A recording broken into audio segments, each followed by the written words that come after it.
Hey guys, it's Lord Jafar here. Welcome to another Path of Exile video.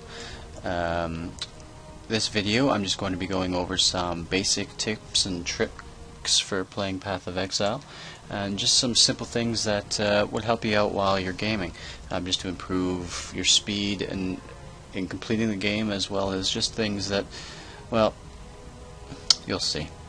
So firstly, the very first trick is going to be during combat.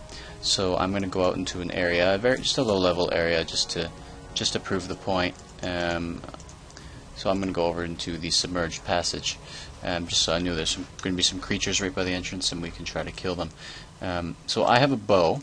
So if I left-click on one of these creatures here, I'm going to shoot them. Fair enough. If I right-click, I cast my spell, or whatever I have, and they, for the most part, they're going to die.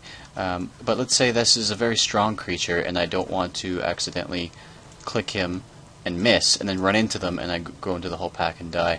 Well, if you hold Shift, like I'm doing now, and I can click, I'm going to click over here, and I shoot where I'm clicking, but I don't move. So if you hold Shift down, you don't move, and you attack in place. The same goes if I was melee. So if I just hold Shift and I can click, and I will just melee. This does have some advantages, like I just said. It stopped me from running into that group of mobs accidentally, which could be very important, especially if you're a ranger or a spellcaster. So hold Shift to stand still while attacking. The next one, this is pretty simple. It's the same for a lot of ARPGs, but I'm just going to do this to show a point. Now, if I wanted to buy this bow here, this crude bow, I could left-click it, drag it over, and just left-click again, and it would go into my inventory. That's tedious, especially if I were, say, buying something in bulk. I would have to left-click, bring it over, click again. If you just hold the control button down, left control, right control, doesn't matter, and then you just simply click on the item that you'd like to purchase. I'm just going to find a really inexpensive one here, right there. So if I just hold control and then left click, it just immediately goes into my inventory and takes the currency back. So that's a time-saving tip. It's also worth noting that if I were to place my currency, all my currency, into my stash, and then I were to go buy an item, let's find another cheap one here, whatever. If I were to go buy an item, I can still buy it using currency from my stash, even though I don't have it on me. So that saves you an effort there. I'm going to be coming back to this shop soon, but let's go over a few more things first. So if in chat you want to message somebody or whatever and show them an item that you have, you can link that item to them. So if I open chat, I hit enter here, I'm just going to type it locally, not to anyone specific, but let's say I want to show them these nice new wool gloves that I bought. Well, if I hit Control and Alt, I'm going to hold those both down at the same time, and then you see when you scroll over the item, it shows you,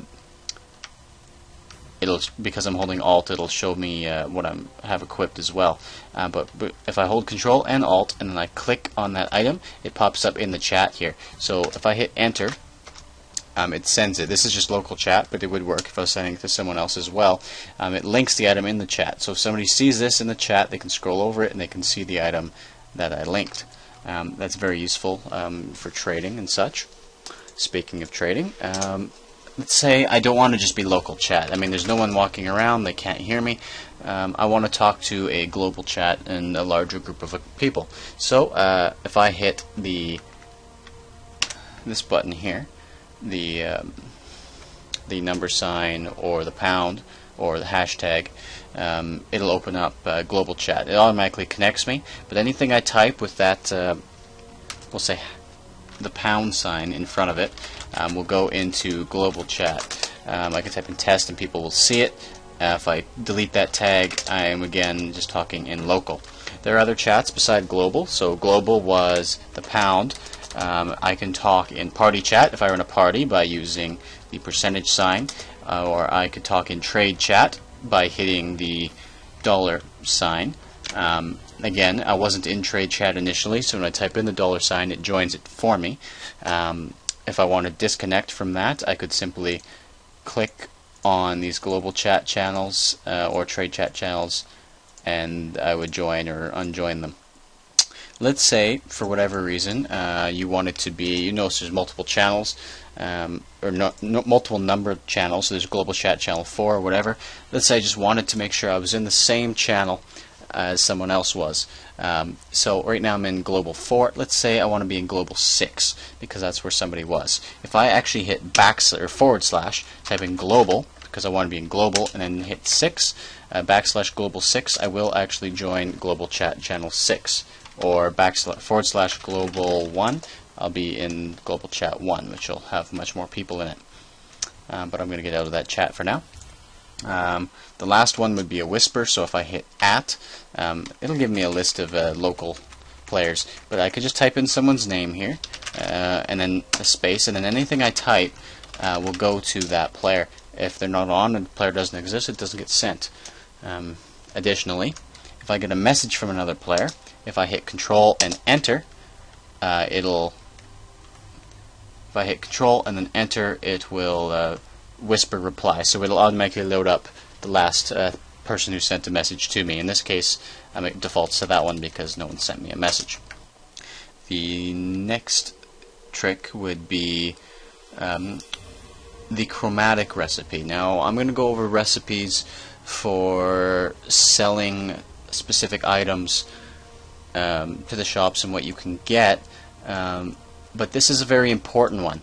Shops, the inventory for these shops are individual to each player, so each player has their own set, so no one else can see what's in here. I'm the only one that has access to it, and the shop, all their inventory is going to reset every time that you level up. So it's important every time you level up, especially after about level 20 or so, especially, you want to double check their inventory for specific items. These items that you want to look for are either 5 linked items, which you will not see likely anyway until at least level 50. But starting on a more early level are chromatic linked items. Now, chromatic linked items being a linked item of at least 3 sockets, and each socket is going to be of a different color. So you see this item here has 3 sockets, none of which are linked, and they're all green, so that's wrong. You're looking for 3 linked sockets, so this is an example of a chromatic linked item here. You see that these sockets are linked together with the little links in between, and additionally all 3 are a different color. Or more specifically, there's one red, one green, and 1 blue. If this had 5 sockets and they're all connected, or something similar, it wouldn't matter as long as there was 1 red, 1 green, and 1 blue that were connected. And that would earn you a chromatic orb. So this is, I will buy this, and then I can turn around and sell it back to him. And because it's a chromatic linked item, it'll earn me 1 chromatic orb. So it's very important every time you level up to go check the shops for these items back in every other area that you found. And every shop you want to double check just for those items, because it can earn your wealth pretty fast as long as you remember to do it. The only other tricks I have, eventually when you get into item crafting, you're going to find that you're looking for items of specific item level. As higher level items, or depending on what you're doing, lower level items will have the enchantments that you want. But if you need to determine what level an item is, it can't be as simple as saying requires level 11. This item is probably higher than level 11. But if I pick up an item, so it's on my cursor, I've left clicked it, it's on my cursor. So if I hit enter, open up chat, hit / again, because I'm going to type in a command, I'm going to type in item level, all one line, and hit enter. So it's going to tell you the item level of the item that's on your cursor. So this is telling me that this pair of gloves, these wool gloves, are level 30.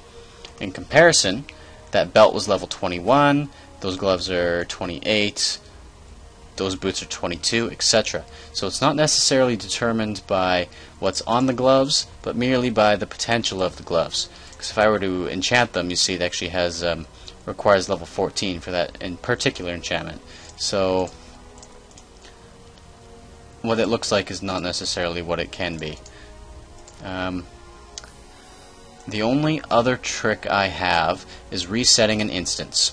So why would you want to reset an instance?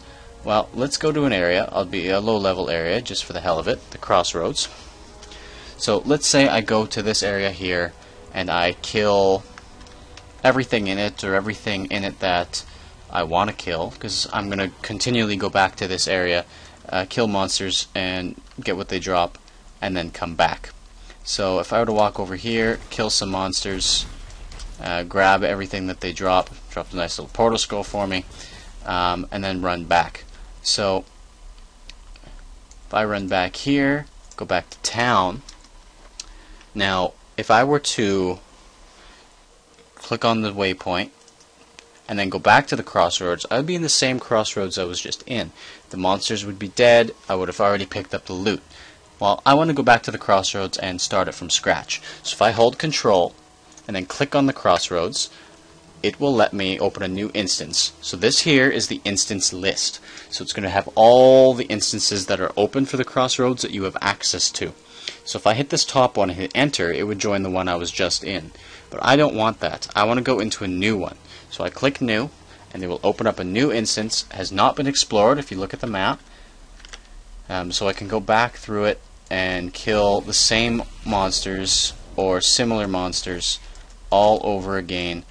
Get what they want, get what they drop, get that nice tasty experience, and then have more fun all around. That's about all I got for you today, guys.